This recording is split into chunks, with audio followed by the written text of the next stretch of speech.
વડોદરા શહેરમાં ધૂળેટી પર્વ નજીક આવતા ઓર્ગેનિક કલરની માંગમાં નોંધપાત્ર વધારો જોવા મળી રહ્યું છે। ખાસ કરીને આરો લોટથી બનાવતા કુદરતી કલર લોકોમાં ખાસ આકર્ષણ પામી રહ્યા છે।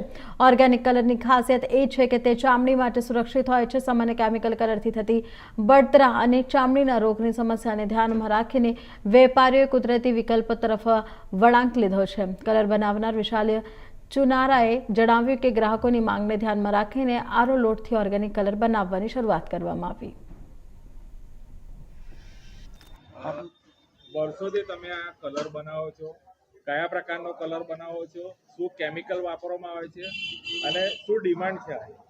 આધુનિક રીતે અત્યારે જે ચાલી રહ્યો છે અમારે ત્યાં કલર, એ અમે આરોના લોટનો બનાવીએ છીએ, જે આધુનિક રીતે લોકોની બહુ માંગ છે।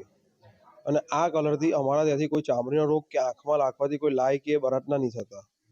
બીજું, અમારે ત્યાં આ કલરની માંગ કરવા માટે લોકો અવશ્ય આવી જ રહ્યા છે અને અમારા ત્યાંથી માલ લઈ જાય છે લોકો। અને અમારાથી અત્યારે હાલ 8 ટન એટલે 60 ટન જેવો અમારે ત્યાં માલ નીકળી રહ્યો છે। અને અમે આ પોતે જ બનાવીએ છીએ, અમારે ત્યાં ફેક્ટરીમાં જ છે અને અમારે ત્યાં પોતે જ બનાવીએ છીએ અને અત્તરના ફુવારા બી નાખીએ છીએ અંદર। તમને આ કેવી રીતે પ્રેરણા થઈ કે હવે જે કેમિકલ વાળું જે કલર બજારમાં મળે છે એના કરતાં સારો કલર વાપરે, નાનો છોકરો વાપરી શકે?